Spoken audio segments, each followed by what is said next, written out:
সেই 16ই জুলাই আর কয়েক ঘন্টা বাকি, আবারও কি গোপালগঞ্জে কিছু ঘটতে যাচ্ছে?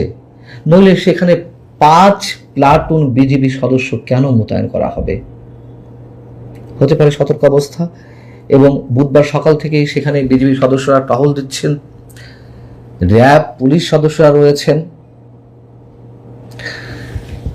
জুলাই আন্দোলনের প্রথম বর্ষপূর্তিতে এই যে জুলাই আন্দোলনের নায়কেরা, তারা গোপালগঞ্জে বেশ হিরোর বেশে যাওয়ার পরিকল্পনা করলেও দ্বিতীয় বর্ষপূর্তিতে তারা কিন্তু কোনো ধরনের কর্মসূচি রাখেনি, এটিও আপনারা জানেন।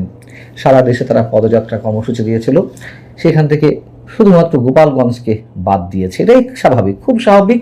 আমার ধারণা সুদূর ভবিষ্যতেও তারা গোপালগঞ্জে যাওয়ার সাহস পাবে না, সেই নৈতিক সাহস তাদের নেই। এবং সেদিন 2025-এর 16ই জুলাই তারা যে হিরো হতে গিয়ে একেবারে সেনাবাহিনীর কঠোর নিরাপত্তার মধ্য দিয়ে, আর্মড কারের মধ্য দিয়ে জীবন বাঁচিয়ে ফিরে আসতে পেরেছিল, নিশ্চয়ই এটি তাদের সৌভাগ্য।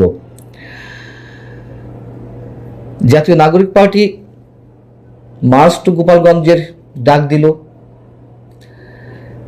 এবং তাদের পক্ষ থেকে কেউ কেউ উস্কানিমূলক বক্তব্য দিচ্ছিল গত বছর, যে টুঙ্গিপাড়ায় বঙ্গবন্ধুর সমাধি গুঁড়িয়ে দেওয়া হবে, গোপালগঞ্জ নিয়ে নানান ধরনের উস্কানিমূলক বক্তব্য দিচ্ছিল।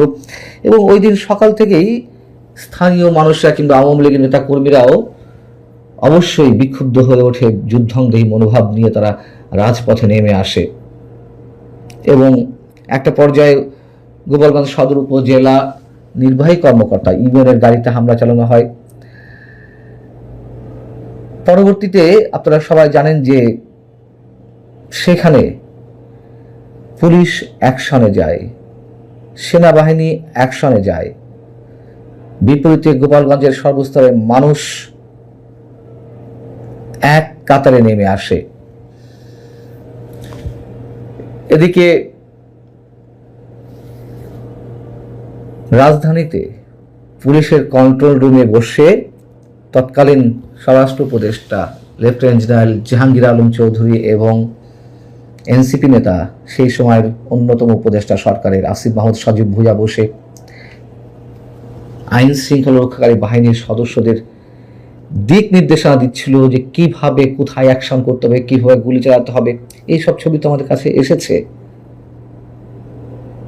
তারা নির্দেশ না দিলে কন্ট্রোল রুমে বসে থাকবে কেন? আসিফ মাহমুদ সজীব ভুঁইয়া স্বরাষ্ট্র উপদেষ্টা থাকতে পারেন? এ নিয়ে অনেক প্রশ্ন উঠেছিল। তো একটা পর্যায়ে তুমুল সংঘর্ষে গুলিতে 5 জন নিহত হয়। এনসিপি নেতারা কিভাবে পালিয়ে আসে, সেখান থেকে খুলনায় যায় সেনাবাহিনীর কঠোর নিরাপত্তার মধ্য দিয়ে, সেগুলো নিশ্চয়ই আমাদের মনে আছে। কিন্তু এই যে 5 মানুষ নিহত হলেন, তারপর কি হলো? কাদেরকে আসামি করা হলো? পুলিশ একে একে 12টি মামলা করলো প্রাণহানির ঘটনায়। 12টা মামলার মধ্যে 15,000-এরও বেশি আসামি, তার মধ্যে প্রায় 500 জন নারী। মজার বিষয় হচ্ছে,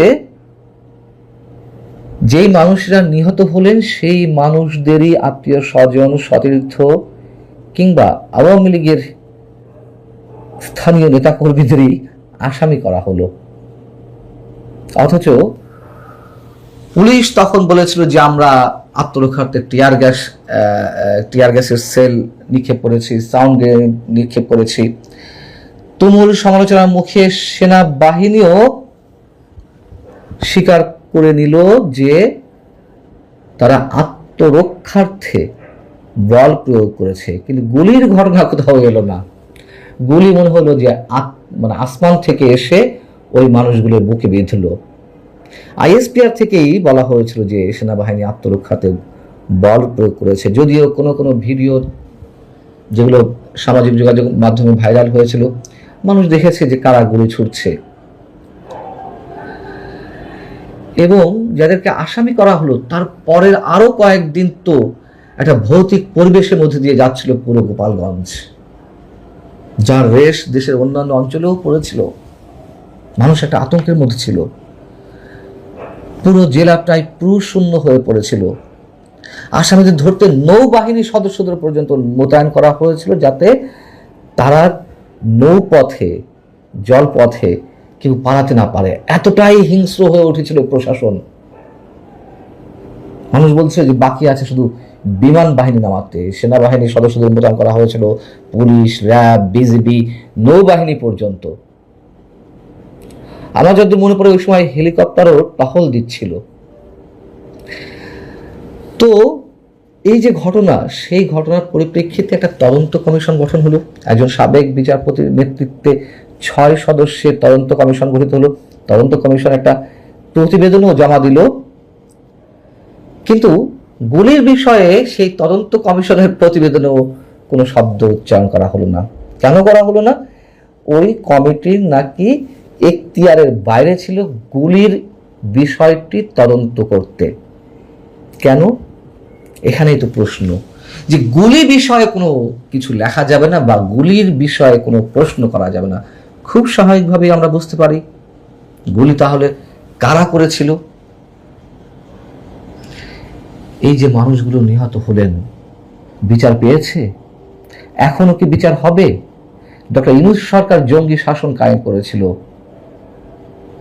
কিন্তু এই বিএনপি সরকার নিশ্চয়ই সেটিও করা হবে না। এবং মজার বিষয় হচ্ছে, তদন্ত কমিশনের প্রতিবেদনে স্পষ্টভাবে উল্লেখ ছিল যে ওই দিনের ওই সংঘর্ষের জন্য দুপক্ষই দায়ী। দুই পক্ষ যদি দায়ী হয়ে থাকে, এনসিপির নেতাদের বিরুদ্ধেও বা কি পদক্ষেপ নেওয়া হয়েছে, আদৌ কোনো পদক্ষেপ নেওয়া হয়েছে না, সেটা আমরা আশা করতেও পারি না। কিন্তু এই যে 16ই জুলাই আবারও কি গোপালগঞ্জে কিছু ঘটবে, আমরা সেটি প্রত্যাশা করি না। পুলিশ, আইন শৃঙ্খলা রক্ষাকারী বাহিনী, বিজিবি সদস্যরা, র্যাব সতর্ক অবস্থা রয়েছে, এটি আমরা আশা করি ঠিক আছে, হোক। কিন্তু তুষের আগুন কতক্ষণ চাপা দিয়ে রাখা সম্ভব হবে? আসসালামু আলাইকুম। রাত পরে গোপালগঞ্জে কি হতে পারে বা কি ধরনের সিচুয়েশন ওখানে? নিশ্চয়ই বাংলাদেশের গোয়েন্দাদের কাছে বিশেষ কোন তথ্য আছে না? তথ্য না থাকলে এত বড় মহা সমারোহে গোপালগঞ্জ প্রস্তুতি নেওয়া হয়েছে সরকারের পক্ষ থেকে। দেখেন, এনসিপি তো আর যাওয়ার সাহসই করেনি, গোপালগঞ্জে যাওয়ার তারা নামও নেয়নি। কিন্তু তারপরেও কোথায় যেন আপনার একটা ভেতর ভেতর একটা কোনো কেউ ফনা তুলছে, কোনো খুব দীর্ঘ গরম নিঃশ্বাস, সেরকম কোনো পরিস্থিতি গোপালগঞ্জে ছাত্রলীগের একটা মিছিল দেখা গেছে, নিষিদ্ধ ঘোষিত কার্যক্রম, নিষিদ্ধ ঘোষিত ছাত্রলীগ, এবং লোকসংখ্যা চোখে পড়ার মতন। ঘটনা কি? ঘটনা খুব সিম্পল। এর আগের বছর এনসিপি কিংস পার্টি তাদের কিং এর দয়ায় এবং রাষ্ট্রীয় পৃষ্ঠপোষকতায় গোপালগঞ্জে গিয়েছিল, আপনাদের মনে আছে। এবং গোপালগঞ্জে আমরা সেই গত বছরও রাতের বেলায় এই 15 জুলাই আমরা একটা কন্টেন্ট করেছিলাম, এনসিপির গোপালগঞ্জ যাওয়া হলে কি ধরনের পরিস্থিতি তৈরি হতে পারে।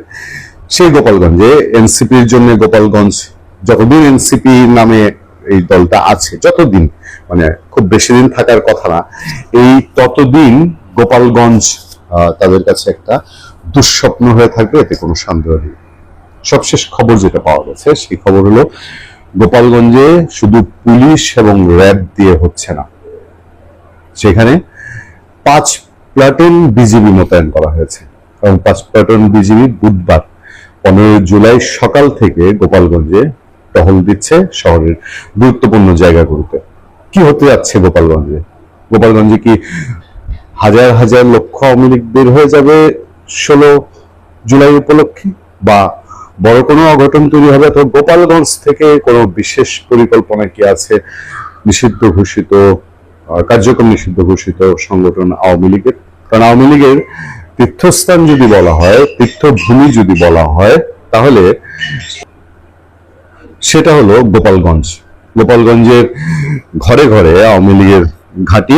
আওয়ামী লীগের সময়ে এই কথা তো বলা হতো যে গোপালী বেগম খালেদা জিয়ার মুখ দিয়েও এই গোপালী শব্দটা বের হয়েছিল। গোপালগঞ্জের মানুষ গোপালগঞ্জে সত্যিকার অর্থেই ধরেন স্বাধীনতার পরে যে সিচুয়েশন ছিল, গোপালগঞ্জ থেকে একদিনে ঢাকায় আসা যেত না, ঢাকার সাথে সড়ক যোগাযোগ এটা কল্পনার বাইরে ছিল।